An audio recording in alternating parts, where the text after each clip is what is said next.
SER Podcast. Nuevo anuncio del Gobierno sobre vivienda tras los pisos de la Sareb que se van a movilizar para alquiler social, tras las 43.000 viviendas que prometió el Gobierno levantar o remodelar con fondos del ICO y el desbloqueo de la ley de vivienda que se aprueba el jueves.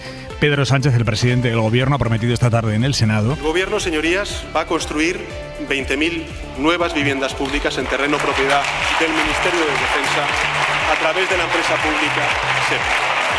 En total, señorías, para que nos hagamos una idea del esfuerzo que está haciendo la Administración General del Estado, van a ser 113.000 viviendas más. Para nuestros jóvenes y para las familias que no pueden pagarse un piso y un alquiler. Anuncio de Sánchez en su último cara a cara en el Senado con Feijóo antes de las elecciones del 28 de mayo. Primero eran 20.000, después 100.000, después 50.000, después 43.000, hoy 20.000 más. Esto parece el milagro de los panes y de los pisos. Un poco de respeto por la inteligencia de los españoles. Vamos ahora mismo al Senado, pero antes parada en Ávila porque la policía ha detenido allí a un hombre de 82 años acusado de matar a su mujer de 81. La ha estrangulado, ha confesado el asesinato a uno de sus hijos y después ha intentado suicidarse. No había denuncias previas. SER Ávila, Alex García. A las 9 de la noche el Ayuntamiento de Ávila ha convocado a los vecinos de la ciudad a una concentración silenciosa en señal de repulsa por el asesinato de una mujer de 81 años a manos de su marido. Los hechos ocurrieron en la zona norte de la capital abulense, en el número 5 de la calle Francisco de Nebreda, en la vivienda que compartía el matrimonio. El presunto autor de los hechos permanece ingresado en el hospital de Ávila en estado grave, aunque consciente, después de que intentara quitarse la vida tras estrangular a su cónyuge. Con este crimen, el número de mujeres asesinadas por sus parejas o exparejas en lo que va de año asciende a 13. Y a 1.197 desde 2003. 016 es el teléfono de atención a víctimas de violencia machista. Es gratis, no deja rastro en la factura, pero sí hay que borrarlo de la lista de llamadas del móvil. El calor empieza a apretar y bien además, y todavía no ha llegado lo peor. Jordi Carbón. Buenas tardes. Lo peor lo esperamos entre mañana y el viernes, especialmente en el Valle del Guadalquivir, donde más tenía que subir hoy. Entre Murcia, Alicante y Valencia se han superado los 35 grados, pero se ha quedado lejos del récord, por ejemplo en Murcia, que data de 2011 con 37,4 grados. Y mañana, a primeras horas, ambiente un poco fresco, después máximas de 25 a 30 grados en la mayor parte de poblaciones, más bajas en puntos costeros y los archipiélagos, pero en Canarias superando ya los 30 grados de máxima y se van a superar los 35, alcanzando valores de hasta 37-38 grados en el Valle del Guadalquivir. Mucho sol, durante la tarde algunas tormentas pero muy localizadas en la cordillera Cantábrica y los Pirineos. Este calor de verano en pleno abril ha hecho que al menos 4 comunidades, Andalucía, Madrid, Extremadura, Castilla-La Mancha, adelanten sus protocolos para que los colegios e institutos puedan cambiar el horario de las clases o adelantar la hora de salida. Pero las familias dicen eso no basta. Adela Molina. Los padres y madres de la escuela pública creen que medidas como cerrar persianas, cambiar horarios o adelantar la salida previstas en esos protocolos no resuelven el problema del calor en los centros educativos, incluso son contraproducentes. María Sánchez de CEAPA. Que los chicos lleven un abanico, que se esté todo el día con las persianas bajadas y con la luz artificial no es lo más adecuado. O, como sucede en algunas comunidades y en algunos centros, que se indique a las familias que pueden ir a recoger a sus hijos a partir de las 12 porque en el centro hace mucho calor. Reclaman inversiones en colegios e institutos para hacerlos más confortables, menos calurosos y adaptarlos al cambio climático que todo indica está haciendo que se adelante el verano. Al final la apuesta tiene que ser por poner al mismo nivel las infraestructuras educativas que cualquier otra que use cualquier ciudadano. También pide inversiones el sindicato Comisiones Obreras, que reclama al Ministerio que lidere el plan de adaptación climatológica para los centros educativos que anunció en agosto de 2022, dotado con 200 millones de euros. Educación asegura que se habilitaron fondos europeos a través del Ministerio de Movilidad para que comunidades y ayuntamientos pudieran solicitarlos. Empieza Hora 25. Desgranando el anuncio que ha hecho el presidente en el Senado. Javier Ruiz, buenas tardes. ¿Qué tal? Muy buenas tardes. 20.000 nuevas viviendas públicas para alquiler social y alquiler asequible que se van a construir en suelos del Ministerio de Defensa. A falta de saber dónde se van a edificar, estamos ante el cuarto anuncio que hace el Gobierno en materia de vivienda en menos de 2 semanas y en la semana en la que el Congreso aprueba la Ley de Vivienda, Ruiz. Sí, vamos a hacer balance porque el presidente ha dicho hoy van a ser 183.000 viviendas. Lo son en 5 años. La primera de las patas de vivienda que se aprobó en los planes estatales de vivienda, los que se firmaron con ayuntamientos y comunidades autónomas, 14.000 viviendas allí. Y las que se firmaron fuera de esos planes, otras 10.000 viviendas. Así que, subtotal, comunidades y ayuntamientos, 25.000 primeros. Después llegaron los fondos Next Generation y los acuerdos con la banca y operaciones como Campamento en Madrid o Son Busquets en Barcelona. Y allí el subtotal ya eran 70.000 viviendas. Y ahora hemos entrado en las semanas fantásticas de la vivienda social. Y en apenas una semana llevamos 50.000 de la Sareb, 43.000 del ICO y 20.000 más de Defensa. En total, 183.000 viviendas anunciadas, sí, pero para desarrollar en 5 años. Por poner la cifra en perspectiva, el año que más vivienda social se construyó en España fue en 1985. Entonces fueron 114.000 viviendas. Ahora se anuncian 183.000. La vivienda ha sido uno de los ejes del cara a cara entre Sánchez y Feijóo, un debate que el presidente ha aprovechado para contraponer modelos. El de su gobierno, impulsando vivienda pública frente al modelo de la burbuja inmobiliaria del PP, dice Sánchez. Feijóo se ha comprometido por su parte a derogar el sanchismo, con lo que eso quiere decir. En el Senado está David Junquera. Junquera, buenas tardes. Buenas tardes. Aquí en el Senado, cuarto western de la temporada. Los protagonistas los conocéis de sobra. Tiene la palabra el señor presidente del Gobierno. Tiene la palabra su señoría Núñez Feijóo. Los duelistas han empezado con arreglo al protocolo. Señor Feijóo. Señor Sánchez. Pero con la primera bala la cosa se ha descontrolado. Lo hace tras enarbolar Sánchez las llaves de otras 20.000 viviendas. Yo creo que este es un empeño ambicioso, pero lo vamos a lograr. Pero ¿de qué presume usted? Si no hace viviendas, ni las va a hacer. Ustedes no creen en la vivienda pública. Ustedes allí donde gobiernan han vendido a fondos buitres esas viviendas públicas. El sheriff de la Cámara Alta, el presidente Ander Gil, ha tratado de controlar la balacera, mientras presidente y líder de la oposición se atacan con la proposición de los regadíos de Doñana. Una proposición que es a todas luces ilegal y que lo que hace es cargarse el Parque Nacional de Doñana. ¿Qué malo tiene que ser la proposición del Parlamento de la Junta de Andalucía, que es empezar un debate? ¿Se puede hablar, señor Sánchez? ¿A qué tanta arrogancia? Reconozcan el error. No use Doñana como un disparadero electoral. No lo he dicho yo. Lo acaba de decir el señor Alfonso Guerra hace unos minutos. Pero para Guerra la del solo sí es sí, Feijóo reclama ceses o si no, que Sánchez se vaya. Mañana yo sí votaré a la reforma para aliviar en lo posible el dolor que su ley ha generado a las víctimas y de la agresión sexual. De nada, señor Sánchez, de nada. Cuando uno comete un error, lo mejor es rectificar. Y he pedido disculpas públicamente a las víctimas. Lo cierto es que en el Senado, ni olvido ni perdón, los dos contendientes han resuelto que solo puede quedar uno. La reforma más urgente es derogar el sanchismo. Si su principal propuesta es derogar el sanchismo, señoría, hombre, y eso es política para adultos, pues nos podríamos haber quedado con el señor Casado. Nuestro país va a abrir un tiempo nuevo con un gobierno mejor. Yo no sé si esto a usted le viene grande o esto le queda demasiado lejos. Dele una vuelta a lo que le digo.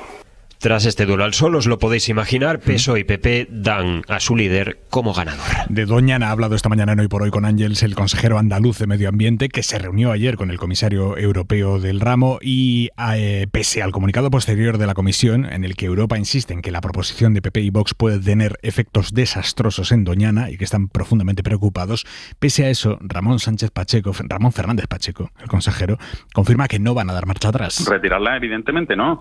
Si ahora la proposición de ley tiene que iniciar su parlamentario, si es que el texto no está aprobado todavía, si tan preocupados están, a alguien le entra en cabeza humana que la vicepresidenta Rivera está muy preocupada y Pedro Sánchez están muy preocupados por esta proposición de ley, pero se niegan a sentarse con los que la han propuesto porque no quieren hablar del tema. Eso se llama campaña electoral. El gobierno lo que dice es que no van a negociar ilegalidades. Teresa Rivera, vicepresidenta. Tan pronto tengamos un marco legal y compatible con el derecho europeo, podemos hablar de lo que se quiera, pero no vamos a negociar ilegalidades. Y esta noche analizaremos en hora 25 de los negocios el detalle del paquete que ha aprobado el gobierno para aliviarles a los agricultores el impacto de la sequía. Estamos hablando de una rebaja de impuestos que publica hoy el Boletín Oficial del Estado de hasta 1.800 millones de euros. Son varias líneas de ayudas que también incluyen bonificaciones a la compra de fertilizantes y gasóleo agrícola.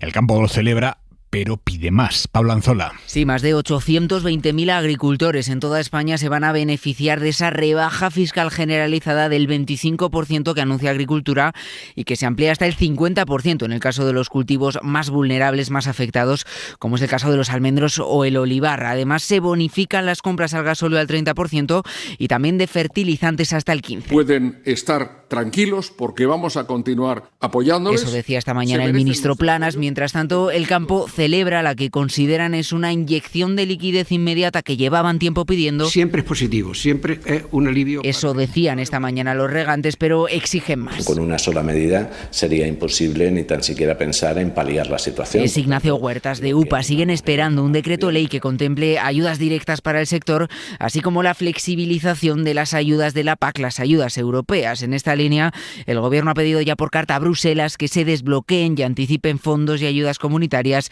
con las que aliviar la situación del sector.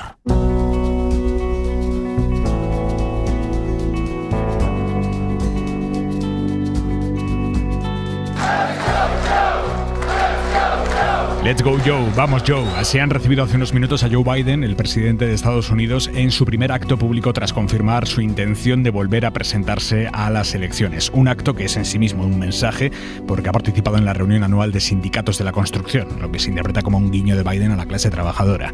En ese acto en Washington está la corresponsal de la SER, Sara Canals. Buenas tardes. ¿Qué tal, Aymar? Buenas tardes. Sí, en este discurso ha repasado sus principales logros de mandato, como la ley para invertir en infraestructura y sus propuestas estrella, por ejemplo, la lucha contra las grandes farmacéuticas, la reducción del precio de la insulina o más impuestos para los ricos. I think there should be a minimum tax for billionaires. No billionaire should be paying a lower tax rate than a construction worker, a school teacher. Propuestas muy aplaudidas por el público, un electorado, la clase trabajadora, al que lleva meses dirigiéndose y que deja claras sus prioridades de campaña, como fomentar políticas más sociales o invertir en la industria local. Mientras tanto, su principal contrincante, el expresidente Donald Trump, ha publicado hoy un vídeo arremetiendo contra sus 2 años en la Casa Blanca. You could take the 5 worst presidents in American history and put them together and they would not have done the damage. En él ha dicho Joe que ni los 5 peores presidentes de la historia del país juntos lo hicieron tan mal como Biden y le ha culpado por la elevada inflación, la guerra en Ucrania, el aumento de flujo de migrantes o la retirada de tropas en Afganistán. Sara, gracias. Gracias. Y ya está en España el presidente de Brasil, Lula da Silva, recién llegado desde Portugal, donde la ultraderecha ha intentado reventar su discurso hoy ante el Parlamento portugués. Ya a la entrada de la Asamblea había manifestantes abucheándolo y dentro los 12 diputados del partido Ultra, el partido Chega, han sacado carteles acusando a Lula de corrupto. El presidente de la Cámara Chega de insultos. Ha terminado llamándoles la atención entre aplausos, les ha dicho basta de insultos, basta de degradar las instituciones, basta de avergonzar el nombre de Portugal. Todo esto el 25 de abril, que es hoy, día en que se conmemora la revolución de los claveles que devolvió la democracia al país. De hecho, Lula llevaba un clavel en la solapa. Y viva a libertad y a democracia. Y no al fascismo. Y ha terminado su intervención diciendo viva la libertad, la democracia y no al fascismo. Lula, que ya está en España, ha venido desde Lisboa a Madrid. Esta tarde ha participado en un foro con empresarios. Ahí ha estado Ángel Villascusa. Ángel, buenas tardes. Buenas tardes. Sí, encuentro con empresarios españoles a los que ha anunciado un enorme paquete de inversión pública de que su gobierno va a aprobar en mayo y a quienes ha invitado a seguir haciendo negocios en Brasil. Ha dicho Lula que su país ganó la democracia tras el intento de golpe de Estado del pasado enero y que ahora la seguridad jurídica y la estabilidad política, así como la lucha contra el cambio climático, están garantizadas. Más allá de la agenda económica, Lula también ha hablado de la guerra en Ucrania, un punto polémico en el que Europa y este país latinoamericano han chocado. Como é que os meus amigos europeos veem a guerra? Una guerra que jamais... Dice Lula que entiende la visión de los europeos, que es una guerra que no tendría que haber sucedido, pero que ahora mismo no ve a nadie, ni a Rusia, pero tampoco a Ucrania, hablando de paz, y por eso ha propuesto, dice, discutir mañana con Sánchez su plan de paz para Ucrania. Ni España ni Europa coinciden con la agenda brasileña para el fin de esta guerra, que se ha interpretado desde hace meses como un apoyo indirecto a Putin. Hora 25, con Aymar Bretos. El caso Aquamed está a punto de llegar a juicio. El juez de la Audiencia Nacional, Manuel García Castellón, ha procesado hoy a 42 personas por su supuesta implicación en esta trama que investiga el amaño de una veintena de adjudicaciones de obras a cambio de regalos y mordidas. Entre los implicados está el exdirector general de la empresa, Arcadio Mateo, que según la investigación recibió de los contratistas todo tipo de regalos a cambio de esos amaños de contratos, billetes de avión, hoteles dentro y fuera de España y hasta un trasplante de pelo en Turquía.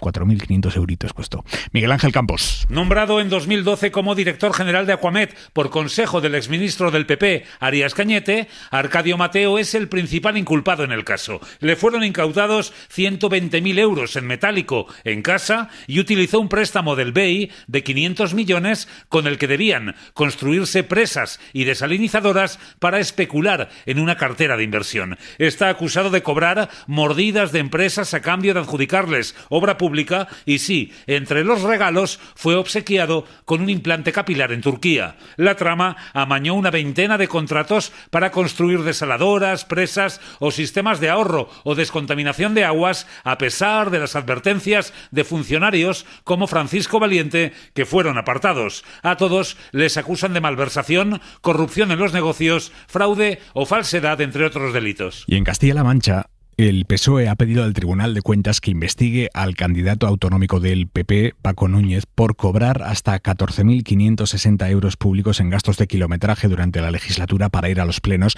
pese a que tiene coche oficial y pese a que desde hace unos meses vive en la ciudad en la que se celebran esos plenos, que es Toledo. Los socialistas insisten en que es incompatible viajar en coche oficial e ingresar dietas por kilometraje y por eso, aparte de exigir a Núñez que devuelva el dinero, que es algo que él ya ha dicho que va a hacer, de hecho ha pedido que se lo vayan quitando de la nómina, los socialistas quieren que el Tribunal de Cuentas investigue el asunto para, dicen, depurar responsabilidades políticas y legales. Ser Toledo, Claudia Moreno. Dicen los socialistas castellano-manchegos que el Tribunal de Cuentas debe asumir una investigación para depurar responsabilidades políticas y legales. Así se ha expresado en declaraciones a la prensa el secretario de Organización del PSOE de Castilla-La Mancha, Sergio Gutiérrez, que ha sostenido que el dirigente popular ha podido cometer un posible delito de prevaricación, incluso algún delito de falsificación documental, porque alguien en el Grupo Parlamentario Popular ha estado pasando unas dietas que no existían, certificando unos viajes que no correspondían. Y preguntado por si Paco Núñez debería dimitir, ha dicho el dirigente socialista que es una decisión que no les corresponde a ellos, sino a los populares, aunque sí que siguen incidiendo los socialistas en que es un hecho muy grave porque el líder de la oposición en Castilla-La Mancha ha estado cobrando dietas que no le correspondían. Nos vamos a Bilbao. Leire Santos, buenas tardes, Arratsaldeón. Buenas tardes, Arratsaldeón. Estás enfrente del restaurante, que es igual, es de la misma cadena que el que se incendió el pasado fin de semana en Madrid. La decoración es la misma, con las plantas colgantes del techo y las paredes. Era la misma, porque esta mañana han retirado parte de esa decoración y esta misma tarde el Ayuntamiento ha hecho una inspección. Sí, fuentes del Ayuntamiento confirman a Radio Bilbao que ya ha tenido lugar esa inspección del local para evaluar su seguridad. La han realizado de forma conjunta Protección Civil y Urbanismo. Se trata de una inspección extraordinaria ordenada por el consistorio, no es rutinaria. El local tiene una licencia de obras de diciembre de 2022, de hace solo 4 meses, y por calendario no le tocaría ahora. Se ha hecho con motivo de lo ocurrido en Madrid. Antes de que llegaran los técnicos del Ayuntamiento, desde las 8 de la mañana, 3 operarios contratados por la gerencia del local han estado trabajando dentro con linternas y las luces apagadas, retirando parte de la decoración, las plantas artificiales de la entrada, que ahora mismo están en el punto de mira por su alta inflamabilidad. A pesar de todo esto, el local mantiene su actividad normal, está abierto y acepta reservas. Tras la retirada de las plantas de la entrada, han dejado a la vista y se mantiene colgando del techo en este momento esa malla metálica que en Madrid se desprendió ardiendo, cerrando el paso a los clientes. No solo Bilbao tiene restaurantes Burro Canaglia y otros locales similares hasta en 8 ciudades. La Asociación de Consumidores Facua ha pedido a los ayuntamientos que también los inspeccionen y algunos ya están en ello. Es el caso de Cuenca. El ayuntamiento ha ordenado una inspección en el local y fuentes municipales aseguran a la cadena SER que en el restaurante han empezado a retirar también la vegetación colgante. En Alicante ciudad, el ayuntamiento afirma que hará una inspección inminente para comprobar si el material es ignífugo. Lo mismo en las localidades alicantinas del Campello y San Vicente del Raspeig. En Huelva sostienen que ya han verificado que la decoración se ajusta a la norma. Hay locales también en Sevilla y en Fuengirola, de momento sin respuesta a qué van a hacer los ayuntamientos. Sí ha respondido el de Santander. Dicen que están hablando con los responsables del local, que ahora mismo está cerrado, para fijar el día de la inspección. Y la ley que dice sobre la decoración de los locales, María Manjabacas, buenas tardes. Buenas tardes. El Código Técnico de la Edificación se aprobó en 2006. Se ha actualizado en 7 ocasiones y es de obligado cumplimiento a nivel nacional. No concreta exactamente qué materiales no puede utilizar, un plástico, una goma espuma, pero sí dice a buen entendedor que todos los materiales tienen que ser ignífugos. Esto es, no se pueden inflamar ni propagar las llamas. Juan López Asiaín es director del Consejo General de la Arquitectura Técnica de España. Estos deben cumplir una reacción al fuego que está limitada. En el caso de techos, estos no deben contribuir a la carga de fuego del incendio y además, un dato muy importante, no deben permitir la caída de gotas incandescentes. Esto es un peligro, como decía, pero lo que suele pasar es que se decora una vez que se tiene la licencia en la mano. El local pueda contar con una licencia perfectamente en orden, pero esta no recoge elementos decorativos que además puedan ser o no temporales, como puede ser la decoración navideña o cuando hay fiestas de tipo Halloween o la propia fiesta de un cumpleaños, en la cual se incorporan elementos decorativos que pueden ser peligrosos. Y claro, si hubiera más inspecciones se podría ver la decoración. Pero claro, esto es una cosa muy difícil de supervisar, que estaría sujeto casi a algo ya muy poco probable de una inspección debido a alguna reclamación o a alguna inspección periódica, que son muy poco habituales, y que ahí el inspector, si detectara el peligro, y lo avisara al propietario. Pero claro, esto es algo poco habitual. Y con carácter general, siempre hay que tener en cuenta que son los ayuntamientos los que tienen que verificar que la norma se cumpla. Información de María Manjabacas y Joan Jimeno.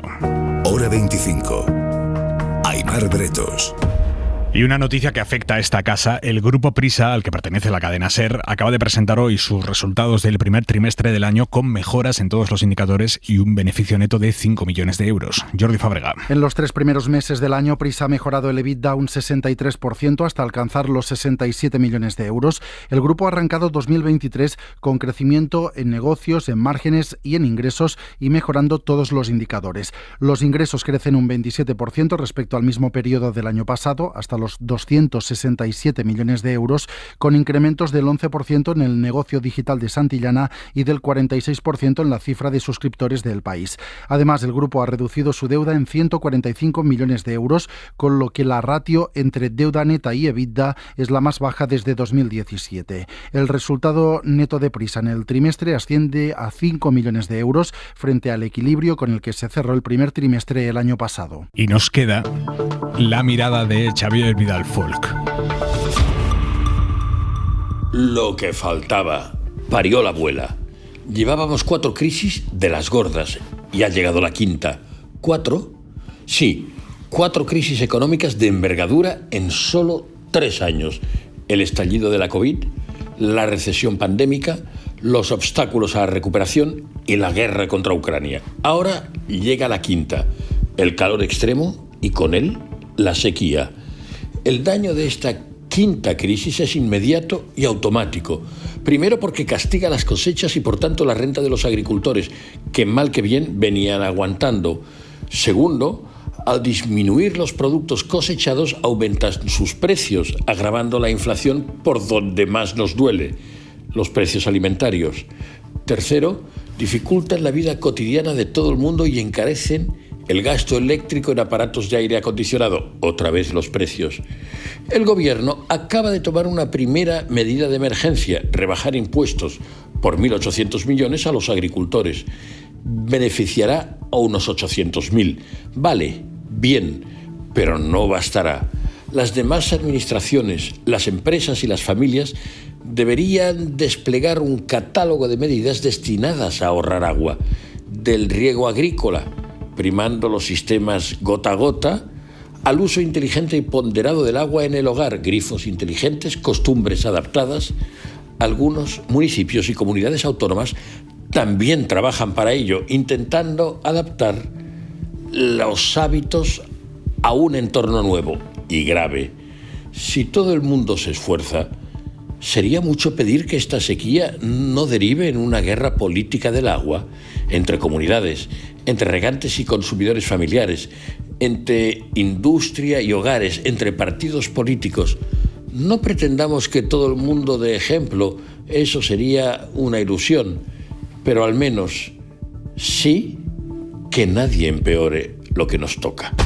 Suscríbete a Hora 25. Todos los episodios y contenidos adicionales en la app de Cadena SER y en nuestros canales de Apple Podcast, Spotify, iVoox, Google Podcast y YouTube. Escúchanos en directo en la SER de lunes a viernes a las 8 de la tarde.